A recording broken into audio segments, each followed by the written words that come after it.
Bonjour, bienvenue sur la chaîne du Vieux Geek. Fortuit 5 vous accueille. Aujourd'hui, un nouvel épisode des Reliques du Vieux Geek. Aujourd'hui, nous allons parler d'un jeu de rôle qui, pour moi, est une véritable usine à gaz, tellement qu'il y a de règles et autres extensions qui sont sorties. Ça me fait beaucoup penser au jeu des débuts du jeu de rôle, entre autres à ADD1, qui lui aussi avait des extensions à plus finir.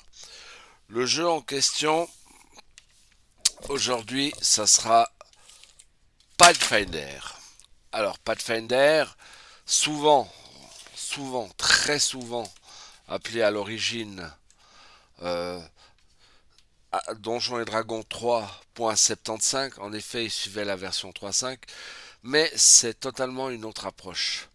En fait, ce jeu, j'aime bien parce que d'un bout à l'autre, les personnages à chaque niveau gagnent des évolutions et le nombre de possibilités de jouer des carrières différentes et des options est tout simplement énorme. Le jeu en lui-même a été sorti en deux versions, je possède les deux, donc la version Pathfinder 1 que j'ai pas mal joué et la version Pathfinder 2 que je suis en train de m'y mettre. Le jeu là, c'est vraiment, je dirais, pour les joueurs qui aiment bien jouer technique. Parce que franchement, beaucoup de choses vont dans les détails. Et chaque personnage, quand on choisit son personnage, enfin choisit sa classe au départ, c'est qu'il va prendre une voie unique. Même si de nombreux embranchements sont possibles, c'est vraiment un système euh, où le personnage part, prenons un exemple, simplement le guerrier, où le personnage au départ c'est quasiment que frapper à l'épée, et au niveau 20, puisque les personnages vont jusqu'au niveau 20, le personnage sera capable de tenir, d'envahir à lui seul un village moyen, voire une petite cité. Le jeu est basé sur le système D20, donc ça c'est un peu aussi la marque de fabrique de Donjons et Dragons, et le jeu bénéficie également d'un système, je dirais, de personnalisation à travers les dons et autres combinaisons.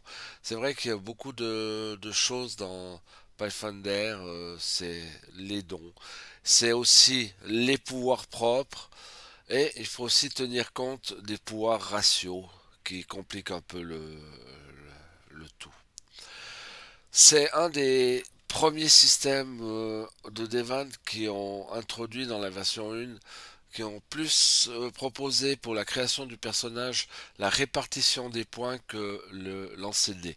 Quoique le lancer de dés est toujours en option pour les grands malades qui aiment bien tenter leur chance à la création. Ce qui au fond est pas plus mal puisque finalement personne ne naît égaux aux autres. Chacun est unique et individuel. La gamme première édition, c'est énormément d'extensions. Personnellement, j'en ai, je crois, une dizaine, dont une partie sous forme de fichier PDF et une partie en physique. À noter aussi que comment on appelle ça, le système a utilise les cartes et il y a également beaucoup de boîtes avec des figurines en carton qui sont sorties. J'en ai quelques-unes, mais personnellement, je joue rarement sur les maps. Il y a également, pour les deux versions, une boîte d'initiation qui est sortie. Je vous la montre brièvement. Voilà.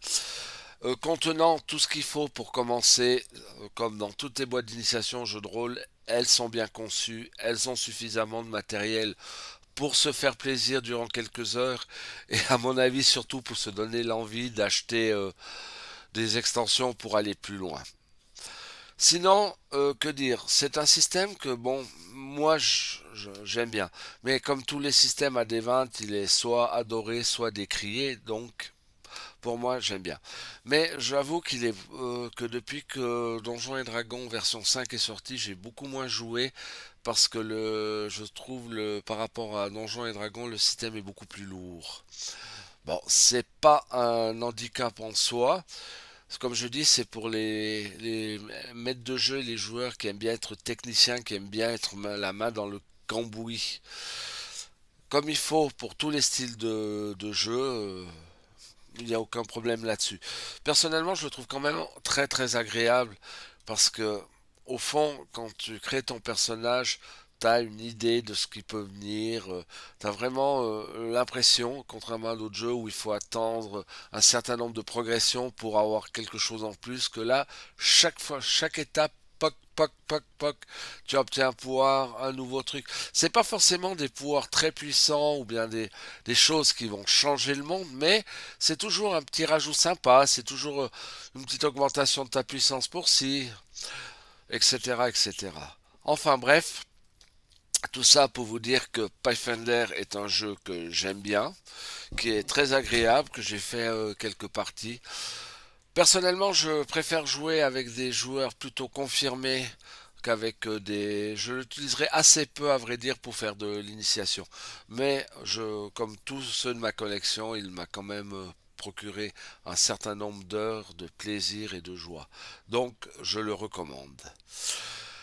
Je tiens à préciser quand même une chose, c'est qu'il demande quand même pas mal de préparation à la lecture des règles parce que elles sont pas toujours très intuitives. Mais comme je dis, c'est pour les mecs qui aiment les mettre la main dans le cambouis, qui aiment chercher le détail.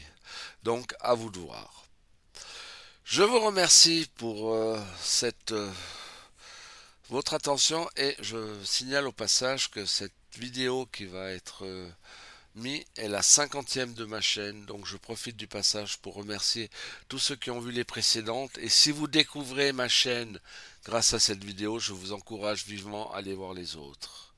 À tous, bonne fin de journée, bonne fin de nuit, bonne fin, bonne vie et à bientôt. Ici Fortuit 5 sur la chaîne du Vieux Geek.